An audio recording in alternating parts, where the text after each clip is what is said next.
So, Okay. So what I'm going to do, if you just follow through what I'm doing, I'm just going to bring the throttle forward nice and smoothly to about 35%. See how slowly I move the throttle as well? yep. That should be enough to get us moving on the ground, and then I'm going to use the steering tiller to keep us roughly in the centre of the line. And away we go. So what was the name of the company that you flew with at Cambridge? Can you remember? It's like, I think it was virtual. Again, it's just a virtual experience sort of thing. I can't. Okay. Like I say, Would it be Virtual Aviation? that's the one. Yeah, yeah. So it would have been quite expensive. Yeah, it was expensive. Yeah. Yeah. Okay. The trouble was, a few years back, I was probably about the only one who was doing it, sort of Yeah. thing. Everybody's like yourself, you've all sort of come on board. Yeah. Yeah. Okay. Virtual Aviation actually do. Their main business is running actual pilot training courses. Yeah, yeah. So I think they do the experience thing as a little bit of an add-on to what they normally do, but their real job is actually training real airline pilots. So I think they got rid of the 737 simulator now. I think they got I think they got the latest one installed now, I believe. So I think they've had another 737-800, I believe, that's been installed. So I think they've now got two. oh god. Don't quote me on that, I may be wrong, but I'm pretty sure that they've got two.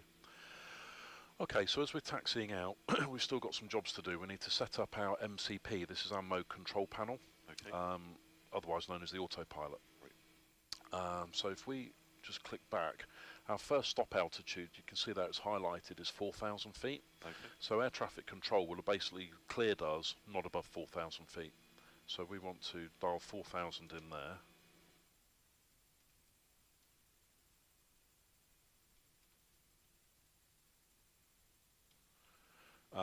Next thing we need to do is set our runway heading for takeoff. So we're going from runway 26, so that wants to read 260.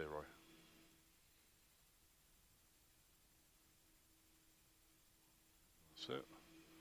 And then we also need to set our takeoff speed. So just remember those V numbers. Yep. We're going to set V2 as our takeoff speed. So that's given us that safety error in case we have that problem. We need to pop that in there. So that's 137 knots.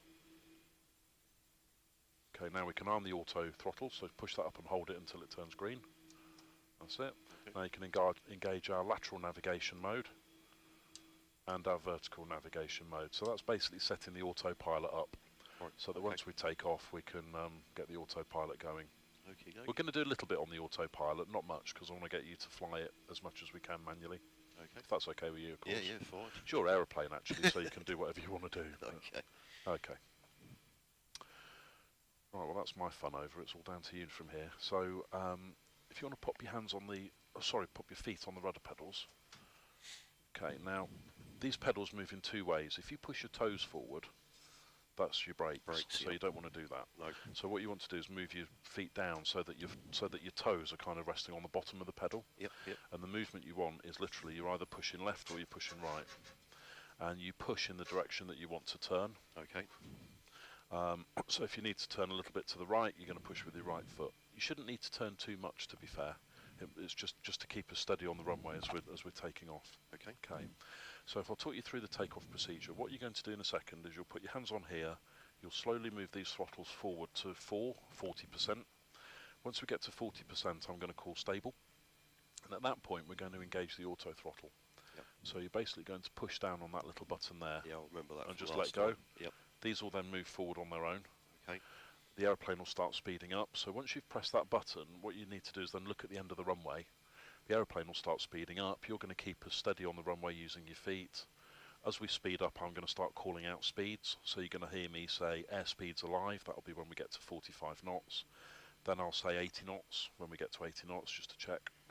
And then when we get to our takeoff speed, you're going to hear me say V1 at 126. Okay. And then almost straight after, I'll say rotate. And at that point, that's where you're going to pull back on the stick. Okay. Now, one final thing before we take off. Do you remember from when you flew before a little pink cross on here? Yep. And the idea is you've got to try and keep the nose on the centre of that pink cross. Yep. See how you get back on with that. Let's see how it goes. Yeah, So. I'll talk you through it anyway, Okay, so don't worry no about worries. it. But we'll see how we go. So if you're all set, we Yep, can yep. get going. So pop your hands on here. Let's bring our throttle forward to 40%. That's it. Okay, now press the toga button. So there we go. So look towards the end of the runway. So it shouldn't really be too many big movements on your feet. Only if you feel that we're sort of drifting off. Okay. As we start the takeoff roll. Okay, airspeed's alive.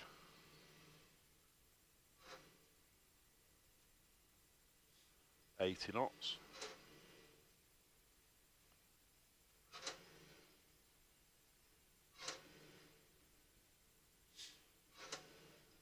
V1 and rotate.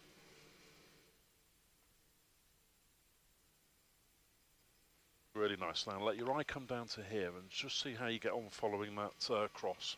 Okay.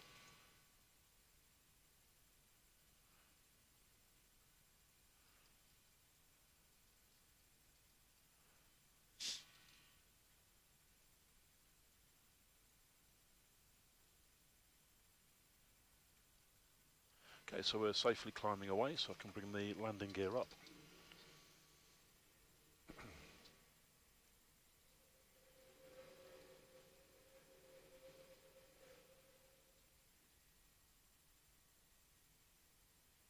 Okay, you're doing a really nice job there. Try to loosen your grip a little bit on the controls, because you should be able to fly it with your fingertips. Okay. And the lighter you hold the controls, then the more control you're going to have. Okay. If you grip it really tight, then the movements are going to be quite jerky. Quite jerky. Yeah, okay. so just try and be as loose as you can with it. That's Okay. it. There you go. See how much easier that is? Yep. Okay, nice one. Okay, so we're just coming up to our first flap retraction speed here. So once we get to 180 knots, I can bring the flaps up to 1. Okay. So you would say flaps 1 for me. Flaps 1 full, please. Okay, flaps 1. And then the same thing when we get to here, you can say flaps up, and I'll bring the flaps up for you.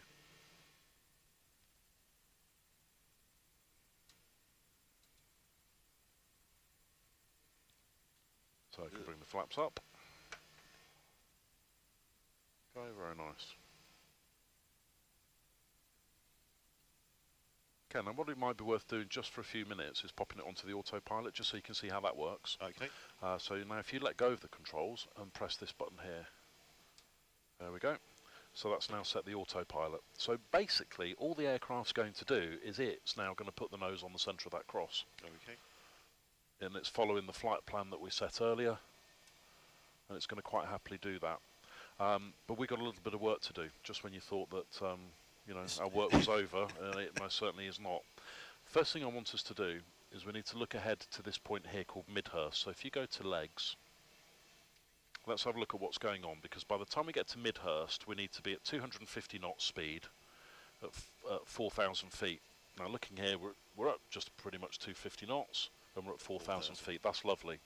But once we get beyond Midhurst, by the time we get to Southampton, we need to be up at 313 knots at 15,000 feet. Now at the moment, we've limited the aircraft to 4,000 feet. It's not going to climb above that. Okay. So we need to turn that up to 15,000. Okay.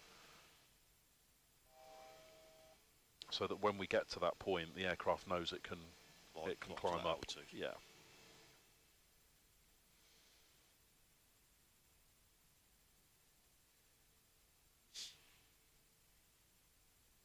Perfect. Okay, so now we can run through our after takeoff checklist.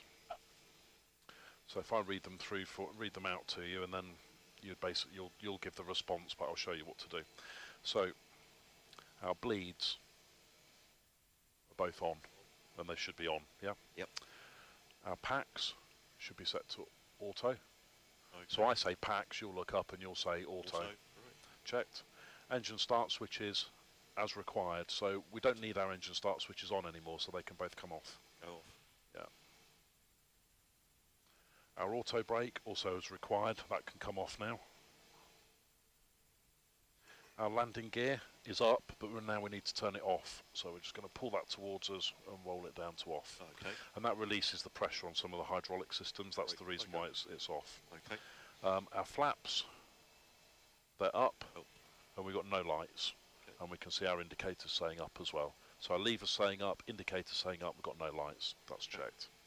And our altimeters are as required. Now, at the moment, we're still on that standard pressure setting. Do you remember 10, 15 that we set? Now, actually, let's see what happens now, because we've now just reached that Midhurst point.